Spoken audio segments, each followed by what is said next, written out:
Faire de notre mieux aujourd'hui pour nous expliquer concrètement comment on fait pour comprendre nos clients et personnaliser toute l'expérience qu'ils ont avec nous. Donc c'est un processus en cours, mais voilà, on va essayer de vous montrer concrètement comment on fait. Donc pour revenir au tout début, j'ai plus de cheveux et moins de rides en 2013 et donc ça a pris du temps. Je voulais remettre cette photo parce qu'au tout début, c'est la façon dont on analysait nos clients. C'était simplement que j'ai commencé d'abord à faire des chemises avec des ex-collègues, des amis, etc. Et ensuite faire des boutiques éphémères très sommaires dans là c'était à La Défense, etc. Dans des endroits là où je pouvais. Et on n'avait pas du tout de site web. Je dis on, mais en fait c'était moi. Hein.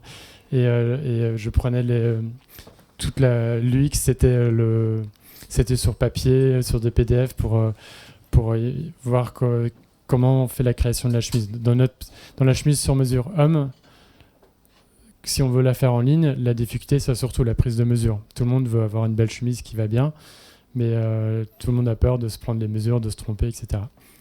Et donc ça, c'était à l'époque. Aujourd'hui, on est un peu plus loin. On a 10 000 clients, on a levé de l'argent, on a une équipe. Et du coup, on peut faire beaucoup plus de choses. On reste encore petit, bien sûr. On menace pas encore Zara. Je vais vous dire quelques mots vraiment de notre concept, comment ça fonctionne aujourd'hui. Et après, Claire va vous donner des exemples comment on analyse nos clients aujourd'hui. C'est toujours pas très grand, mais il y en a quand même plus. Donc, on doit faire plus de données, plus d'analyses différentes. Et ça nous permet d'innover encore. Donc, le chemisard, on fait des chemises sur mesure. On veut cibler l'homme, pas le passionné de sur mesure, parce qu'il a déjà une offre qui est très bien, mais l'homme qui est chez des marques comme ça, en prêt-à-porter, mais pas très content. Et donc, c'est beaucoup d'hommes en France. Et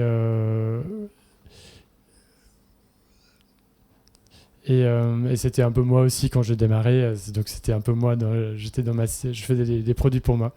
Et donc notre offre, c'est des chemises sur mesure. On a un prix unique de 120 €, tout compris livraison, garantie satisfaction, ou 99 € par 3 avec des tissus européens, livraison incluse, garantie satisfaction, une fabrication dans un atelier spécialisé en Tunisie. Et donc ça, depuis 2-3 ans maintenant, c'est plus ou moins stabilisé. Ça va peut-être encore évoluer, mais on veut faire très simple dans l'offre. Et comment ça marche? Le client prend chez lui 6 mesures sur une chemise qu'il a déjà, donc pas sur le corps. C'est une des innovations très simples, mais très, très fondamentales. On ne parle pas du tout des mesures du client, comme dans la mode plus classique, mais j'ai constaté que beaucoup d'hommes avaient déjà une chemise qu'ils aimaient bien dans leur placard, tout simplement. Et donc, il rentre les mesures de sa chemise existante. Il ajoute, par exemple, pour moi, quelques centimètres manches. Et c'est une bonne base parce que c'est simple à mesurer. Et c'est vraiment comme le client, lui, il aime bien l'avoir. Parce que l'alternative, c'est d'avoir, par exemple, des outils 3D qui mesurent le corps. Mais le problème, c'est qu'il y a juste des hommes qui aiment bien un peu plus large, d'autres plus fins, etc. Et ce principe de base, on l'a enrichi maintenant avec si le client veut, il peut nous donner son poids, taille, âge et bientôt d'autres questions comme ça assez basiques qui nous aident à calculer une belle courbe pour la personne et peut-être bientôt pour les cas simples de faire entièrement la chemise pour lui. Et ensuite, dans chaque col de chemise, donc ça c'est ma chemise, il y a mon nom, mais on note votre nom, et une clé de coupe qui correspond à la coupe que vous avez créée et qui permet de recommander facilement. Donc ça c'est unique, on a breveté, c'est un truc un peu rigolo parce que nos concurrents aussi permettent d'enregistrer sa taille dans un compte client bien sûr, mais là c'est dans la chemise, donc on franchit la barrière du produit physique et du site. Et il y a un côté un peu ludique que j'aimais bien et que les gens comprennent vite et auquel les gens adhèrent. Et ça nous différencie assez clairement par rapport à d'autres marques de sur-mesure.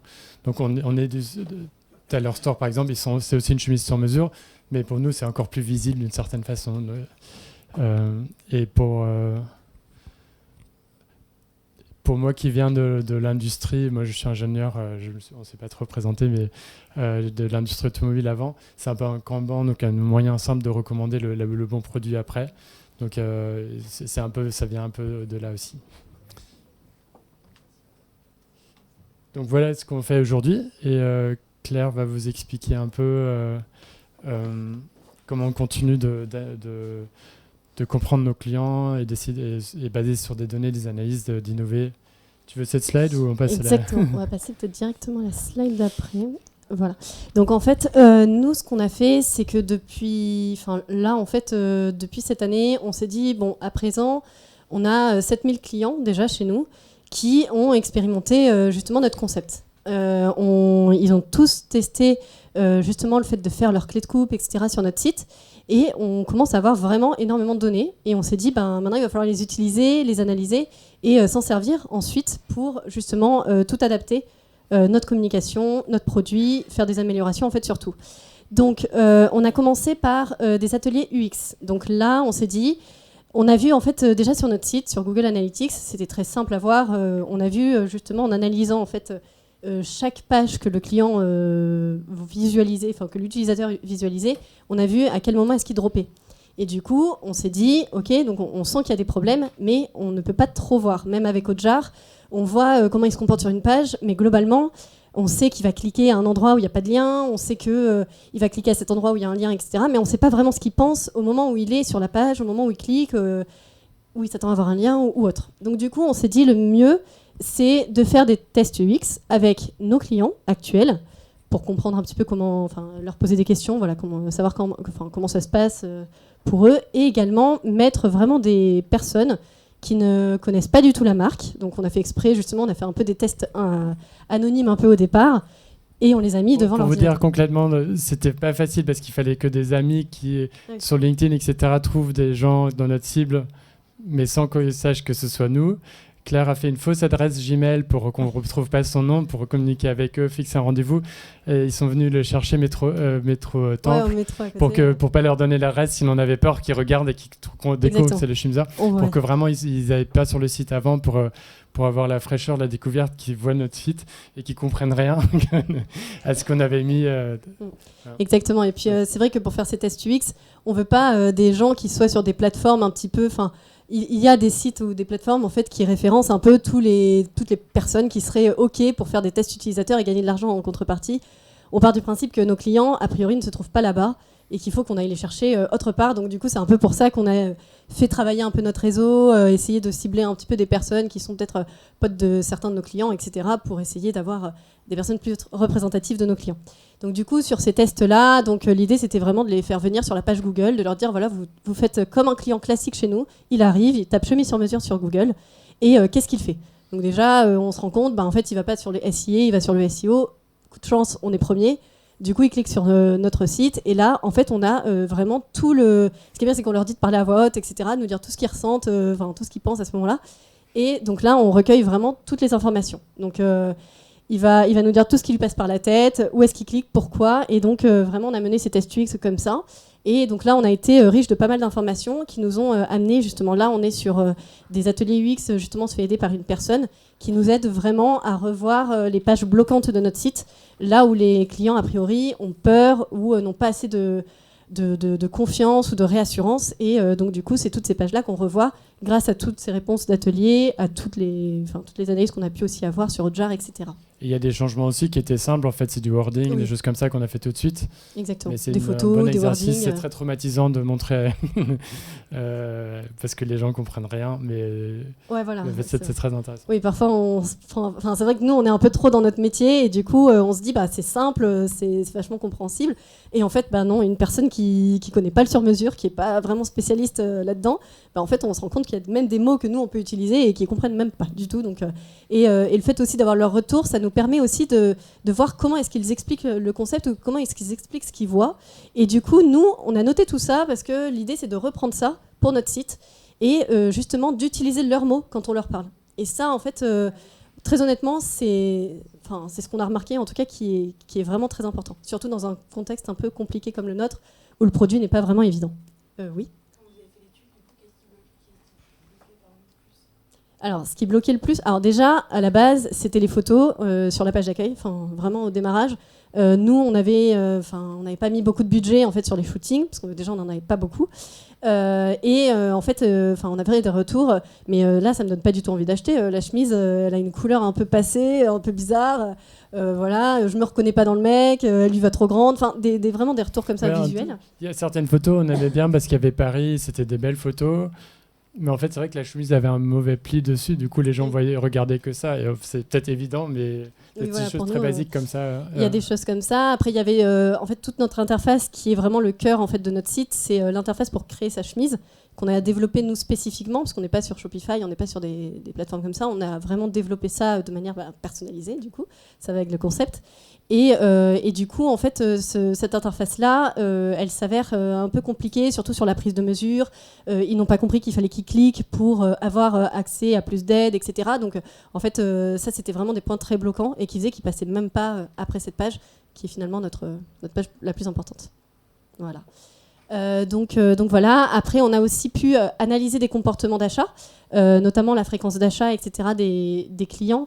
Parce que du coup déjà on a pu savoir combien de fois ils achetaient par an, quel jour, quelle heure, quel mois de l'année et du coup là ça nous permet nous vraiment de bien comprendre en fait comment ils fonctionnent et du coup de pouvoir ensuite se dire on va pouvoir adapter notre communication et vraiment même sur les réseaux sociaux etc les cibler à ce moment-là et voir ce qui se passe. Même nos newsletters jusqu'à présent on a fait un peu des tests, on a vu qu'a priori le dimanche ça marchait bien etc.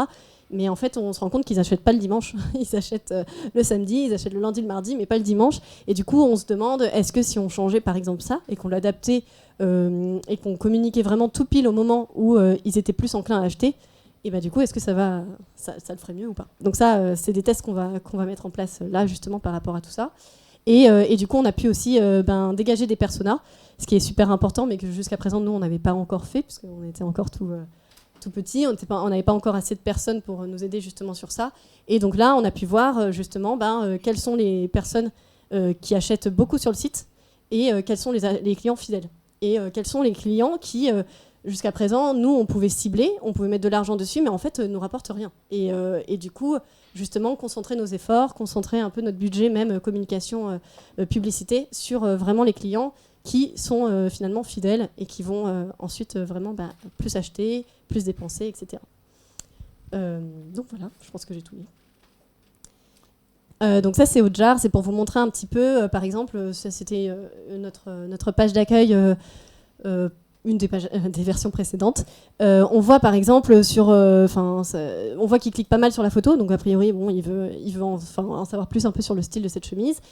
Et il clique aussi par exemple sur le bouton créer sur mesure, mais il va pas cliquer en plein milieu du bouton, il va vraiment cliquer, ils vont cliquer en masse sur le sur mesure. Donc du coup, nous ça nous dit aussi des choses, mais après comme je vous dis, c'est des interprétations qu'on peut avoir, mais qui sont pas forcément vraies et qui sont pas vraiment ce que pense forcément le client. Donc du coup, c'est pour ça que c'est toujours bien de compléter un peu le Hotjar, compléter un peu toutes ces études-là qu'on peut faire à distance par vraiment une confrontation directement avec le client potentiel ou le vrai client. Voilà, donc ça c'est plutôt les zones chaudes, les zones froides d'une page. Donc pareil, pour voir où est-ce qu'on va concentrer les informations les plus principales, les plus pertinentes pour nous, et peut-être la réassurance aussi, parce que si on voit que un maximum 75% par exemple de nos utilisateurs vont regarder le haut de la page justement jusqu'au niveau que vous voyez, au niveau rouge-orange, du coup la réassurance il va falloir la mettre vraiment très en amont et pas la mettre trop bas dans la page, etc. Donc c'est des ajustements après qu'on fait nous et qu'on savait pas forcément. Donc en fait on apprend et on les tests UX, par exemple, on a une garantie de satisfaction de 100 jours. Ouais. On a l'impression qu'elle était claire sur notre page, mais en fait, les gens qui vont vite, ils le voyaient pas, en fait. Ouais. Du coup, ces outils-là, en fait, nous le disaient un peu parce qu'elle était trop basse sur la page, mais en fait, quand on a un vrai client qui le voit pas, qui s'énerve, c'est beaucoup plus clair, finalement. Ouais, exactement. Et puis, c'est vrai qu'on appelait un peu nos clients et puis on disait, mais on comprend pas, vous avez fait justement votre première chemise. Du coup, est-ce que vous étiez content, etc. machin. Il nous disait oui, très content. Enfin, oui, très content, mais bon, il y a peut-être un petit truc que j'ai mal ajusté, mais bon, c'est ma faute, etc. Et puis on leur a dit, mais on comprend pas. Enfin, vous n'avez pas vu que vous pouviez retourner la chemise, vous aviez 100 jours, etc. Et en fait, on se rend compte que non, ils n'avaient pas vu sur la page, ils n'avaient pas eu l'information ailleurs. Et donc, du coup, on a multiplié, par exemple, les endroits où on faisait apparaître cette information. Notamment dans le paquet quand il recevait sa chemise, on le faisait apparaître plutôt sur la page, on le disait aussi dans le panier, etc. Donc du coup, c'est un peu des apprentissages là qu'on a eu et où on s'est dit justement que c'était important. D'autant que quand on a vu que quand on le disait au client, en fait, il réagissait super bien, il était super content et il se disait ah bah ouais, alors du coup, je vais revenir parce que quand même, j'aimerais bien refaire une chemise chez vous et ce serait dommage que du coup, voilà. Et un retour nous coûte cher, mais ça coûte moins cher finalement de refaire la chemise et après il est content, il revient pendant des années plutôt que d'aller chercher un autre client. C'est beaucoup. Ouais, Donc en fait, on encourage les clients, même après l'achat, d'en profiter. Donc là, alors aussi par rapport à tout ce qu'on a pu apprendre justement de nos utilisateurs, on s'est rendu compte, donc comme je vous le disais, que sur la page justement de création de la chemise, en fait, la plupart justement n'allaient pas jusqu'au bout de l'expérience parce qu'ils s'arrêtaient un petit peu au niveau de la création de la chemise, donc de la prise de mesure. Et quand on a appelé certaines personnes, ou même quand on a fait des tests UX avec des personnes qui n'étaient pas clients chez nous, on leur a demandé un peu pourquoi, et en fait, même on voyait, sans rien demander, ils réagissaient en mode « Oula, ça me paraît compliqué, il y a plein de trucs à remplir, moi en plus je suis pas professionnel, je suis pas expert, je sais pas trop mesurer, je pense que je vais me tromper, alors ajuster juste après, ça leur paraissait vraiment très compliqué. » Donc du coup, on s'est dit « Ok, ça c'est le gros problème du sur-mesure, surtout du sur-mesure en ligne. » Parce que nous, en fait, la particularité qu'on a par rapport à tous les autres spécialistes du sur-mesure, c'est qu'on ne développe pas du tout l'aspect physique, parce qu'on n'a déjà aucun réseau physique de développer. On a juste un petit showroom qui est juste en dessous de nos bureaux et qui nous permet un peu d'expérimenter certaines choses et surtout qui permet un petit peu pour certaines personnes qui auraient besoin de voir des tissus ou de se faire accompagner de venir, mais c'est pas quelque chose qu'on veut développer. On veut vraiment que l'expérience en ligne, parce qu'on est une vraie DNVB, du coup, soit vraiment très forte et soit parfaite et permettre justement de toucher toute la France sans avoir à justement développer ce réseau physique qui peut être très coûteux et très lourd à gérer. Et donc du coup, on s'est dit, ce qu'il faudrait faire, ce serait de complètement supprimer la partie prise de mesure. Parce qu'on se dit, c'est vrai que c'est nous les spécialistes, c'est nous les experts là-dedans. Et du coup, il faut absolument que le client puisse faire l'expérience et qu'il s'attarde plus sur la partie un peu marrante, un peu ludique, qui est du coup de personnaliser, de choisir son tissu, de choisir ses finitions, etc. Et même d'ajuster un petit peu, de pimper sa chemise, plutôt que de faire la partie vraiment chiante, qui est de prendre les mesures et de risquer. Est-ce que vous comprenez ce qu'est un gabarit juste avec ce qui est marqué là ? Un gabarit prémesuré. Voilà.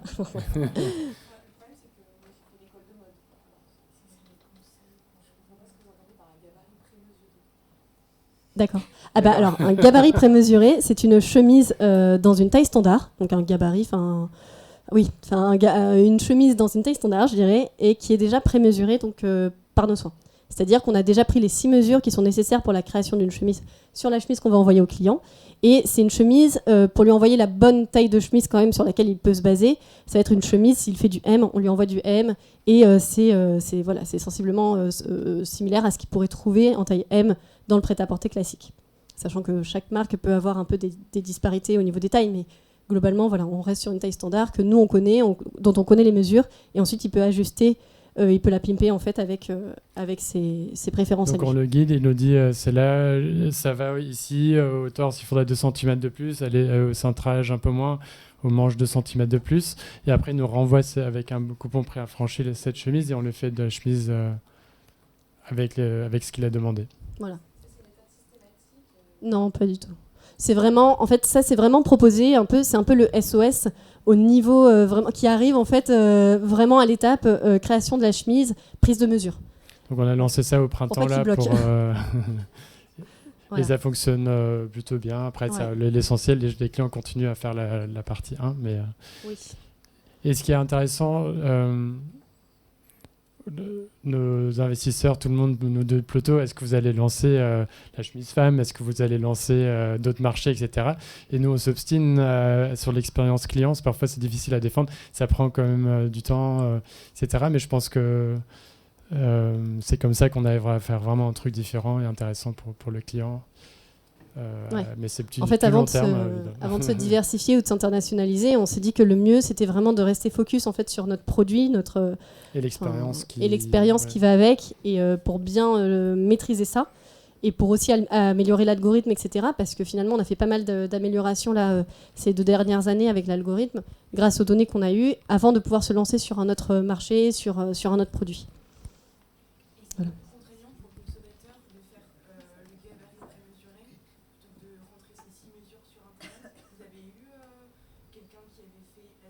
mesure avec enfin, 6 mesures et ça, et le feedback, est-ce qu'ils préfèrent? Alors, on n'a pas fait ce test-là. En revanche, on a appelé, justement, juste après avoir lancé notre gabarit prémesuré, on a appelé justement ces clients-là. Déjà, on s'est rendu compte qu'il y avait un taux d'utilisation qui était plus important pour la chemise gabarit prémesuré, plutôt que le produit qu'on avait juste avant ça, qui était plutôt un kit qu'on envoyait avec un manuel pour expliquer comment prendre ses mesures, un petit mètre de mesure, etc. Parce qu'en fait, les personnes commandaient ce kit-là parce qu'ils avaient un peu la curiosité, ils avaient un peu, sur le moment, ils ressentaient le besoin un peu de le faire. Mais une fois qu'ils le recevaient, en fait, ils l'oubliaient un peu dans le placard. Ils se disaient, ça va être trop long, trop compliqué. Il faut que j'ai le temps. Et c'est souvent ce qu'ils nous disaient en fait quand on les appelait. Alors que là, justement, quand ils reçoivent cette chemise, ils savent qu'ils doivent la renvoyer sous une semaine. On a fait exprès de mettre un délai un peu court pour les obliger justement à le faire rapidement. Et leur expérience, en fait, leur retour d'expérience est très, très positif parce qu'en fait, ils disent, franchement, c'est vrai que ça raccourcit déjà le temps qu'on met dans la création de la chemise et ça rassure aussi parce qu'on sent que ça va pas tout reposer sur nous, quoi. Ça va être juste les ajustements et encore, il a le droit à l'erreur, mais au moins, on lui enlève en fait une grosse partie un peu d'erreurs possibles. Voilà. Après, on n'a pas comparé effectivement les deux sur les deux points. Je pense qu'à partir, peut-être après Noël, on va refaire une boucle de analyse, essayer de comprendre, Ouais, etc. Et sûrement, ça va encore évoluer. C'est jamais fini. Ouais, c'est clair.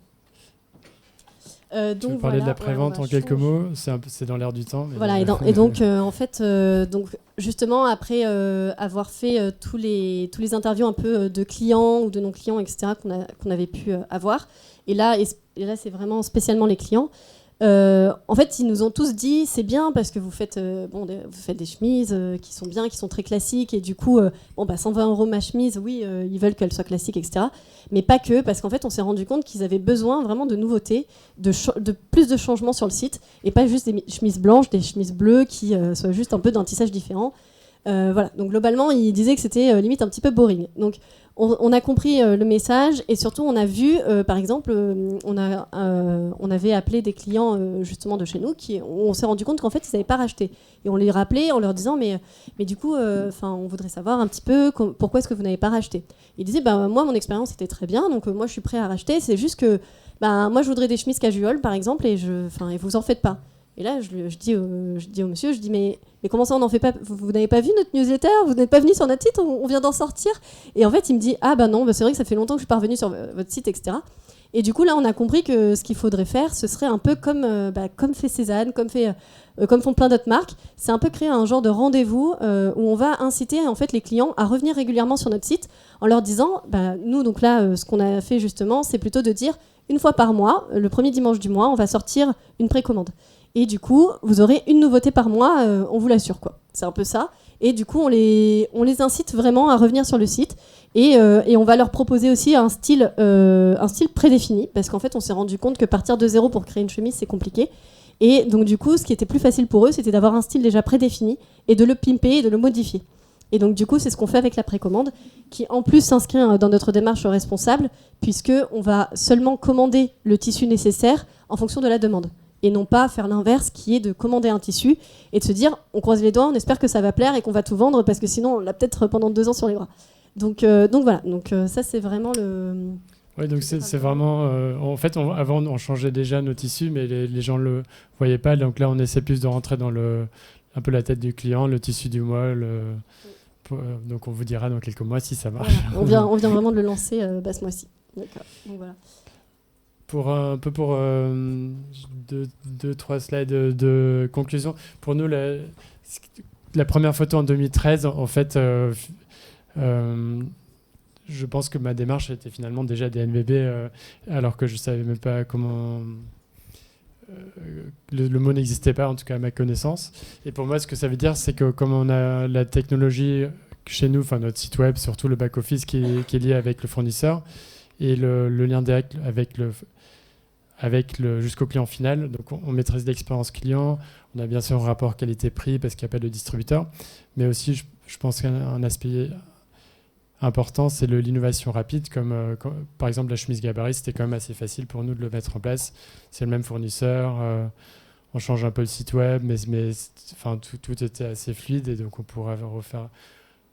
on a toujours beaucoup de travail, mais on peut faire tout ce qu'on veut maintenant. Et je pense que ça va être un gros avantage dans les prochaines années pour nous. Et notre vision, c'est d'aller vraiment dans le sens de la personnalisation. Donc, je trouvais ça intéressant ce matin, Viviane, de dire chaque marque doit avoir notre mission. La nôtre, c'est le sur-mesure, la personnalisation. Donc, c'est bien sûr la chemise elle-même, c'est ce qui se passe dans le col de la chemise, mais par exemple aussi le message qui vient avec la chemise. Pour l'instant, on le met encore à la main, le nom du client, par exemple. Mais déjà, aujourd'hui, le texte qui a écrit, il y en a des dizaines de différences suivant les cas. Si c'est une première chemise d'un autre 3, il peut retourner sa chemise, etc. On lui explique la démarche à faire. Et puis, bientôt, ce sera aussi peut-être imprimé automatiquement, mais ce sera personnalisé. Et on aimerait bien que dans le futur, notre site web aussi soit personnalisé. On se voit plus comme un service pour la personne que vraiment qu'une marque qui impose un style. Et c'est peut-être ambitieux de dire ça, mais on se voit comme le Netflix de la chemise.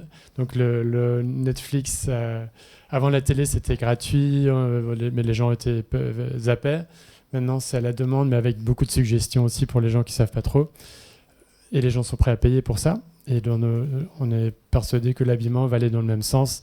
Donc, de la personnalisation, mais avec quand même des suggestions, parce que les gens ne savent pas forcément ce qu'ils veulent.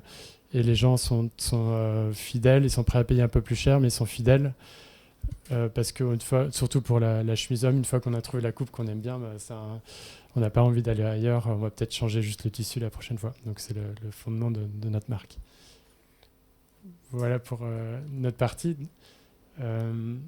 Donc, est-ce que vous avez des questions, des remarques Merci beaucoup. Déjà, on peut vous applaudir pour votre présentation. On a encore un petit peu de temps pour prendre quelques questions. Oui, j'ai tous les micros en main. Ouais, du coup, j'en ai un chacun. Merci pour ce témoignage. Alors moi j'ai une question, c'est le taux de retour justement sur les chemises une fois qu'elles sont finalisées. Ouais, est-ce que vous le communiquez ou est-ce que c'est secret Je vais vous le dire là. C'est 8% de retour. Et donc c'est toujours trop, on essaie de s'améliorer. Mais ça reste moins que dans le prêt-à-porter. Ouais, et tu peux ça te reste faire moins. En tout cas, alors là, ce qu'on a mis aussi en place, c'est toujours dans cette démarche un peu responsable. On a mis en place en fait un partenariat avec une marque qui s'appelle la chemise Papa et qui en fait va recycler nos chemises justement en retour, parce qu'en plus en général elles n'ont pas été vraiment trop portées. Ils ont 100 jours pour nous la retourner, donc ils peuvent la porter, la laver, etc. Mais en général elles sont comme neuves. Et du coup, le but de ce partenariat, c'est de donner en fait ces chemises-là à cette marque-là, qui va ensuite donc redécouper en fait tout le tissu et du coup transformer cette chemise en chemise pour enfants. Voilà. Et du coup, on donne une seconde vie en fait à nos chemises retour quand on les utilise pas en fait dans notre showroom pour présenter à nos clients aussi. Ouais. Et par contre, le but à long terme, c'est d'avoir clairement de moins en moins de retours par une combinaison de UX sur le site, donc mieux expliquer finalement comment faire, par l'algorithme lui-même, donc avec poids-taillage, ça nous permet par exemple de détecter des incohérences et d'appeler le client avant de faire une chemise pour rien. Et aussi un autre aspect, en ciblant même les personnels, en ciblant les clients on sait qu'ils vont devenir fidèles après. On a moins de retours parce que c'est sur la première chemise qu'on a des retours, pas sur les suivantes. Donc le but, c'est bien sûr, c'est de ne pas avoir de retours. C'est mieux pour l'environnement et pour l'argent, etc. Bien sûr. Parce que la loi ne vous oblige pas à reprendre des produits personnalisés. Donc c'est un vrai parti pris de... Je pense qu'on est obligé, si quelqu'un dépense 120 € pour une chemise, ça lui va pas. C'est tout à fait louable, mais la loi ne vous oblige. Non, c'est justement le correct, produit qu'on n'est pas obligé de reprendre, c'est le produit fait sur mesure. Ouais. Parce que parfois on arrive à les retoucher, mais souvent on n'arrive pas. Donc, exactement. Et nous, c'est vrai qu'on préfère faire ça pour bien maîtriser justement comment il va être réutilisé ensuite en fait. Vous m'entendez ? Ouais, vous m'entendez. Merci pour la présentation. Comment est-ce que vous avez fait pour être premier en SEO alors qu'il y a des gens qui sont plus connus et qui ont sans doute plus de moyens que vous aujourd'hui sur le même métier ?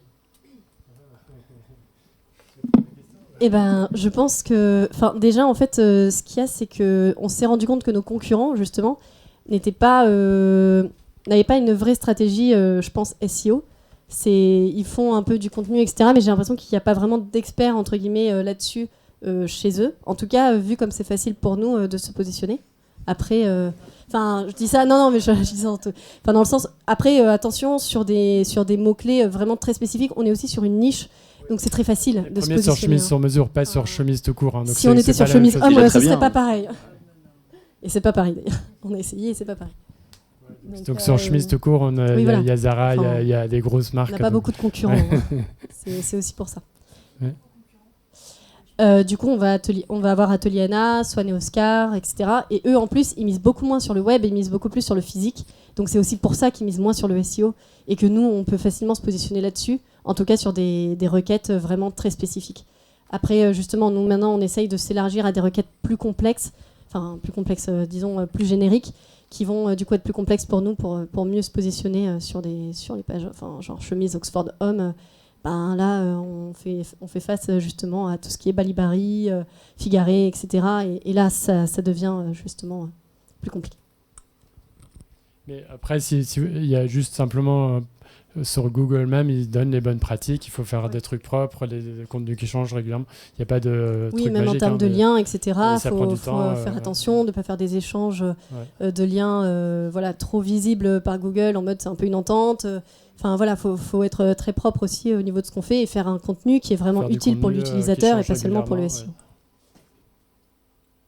SEO. Donc en fait, et je pense que le sens général, c'est que Google va devenir encore plus intelligent. Donc si on fait du vrai bon contenu sur un domaine bien spécifique, finalement Google va nous récompenser aussi. Il ne faut pas forcément truquer Essayez pas de truquer Google, Google va être plus fort que vous.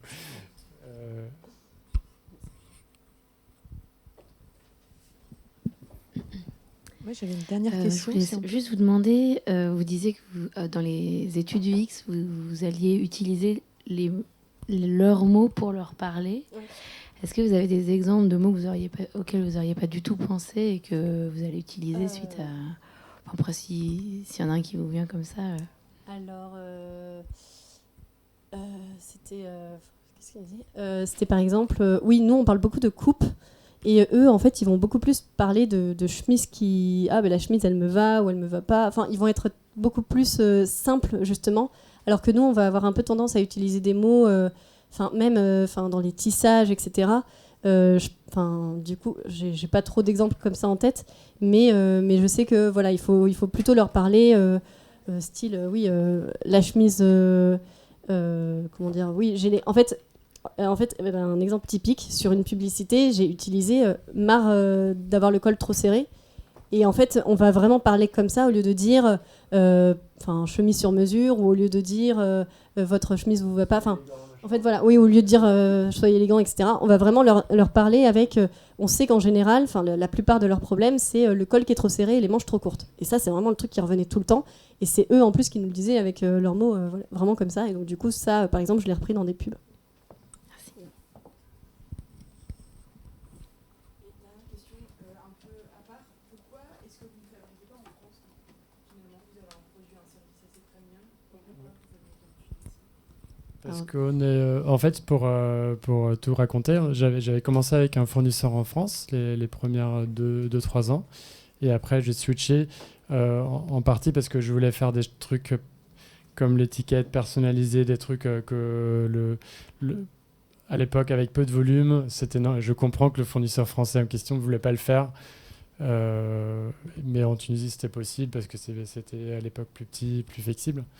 Donc il y avait ça, il y a une question de coût aussi, et en vrai la qualité est meilleure, mais on n'ose pas trop le dire, mais je pense qu'il y a une culture en Tunisie particulièrement de couture, vraiment c'est plus facile de recruter des bonnes couturières en Tunisie parce que c'est des femmes qui travaillent, même à la maison elles font encore de la couture et tout, comme dans les années 50 en France, mais ça s'est perdu un petit peu.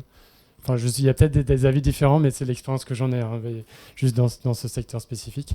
En France, c'est pas facile de recruter des gens qui veulent vraiment travailler à la chaîne et en faire une carrière.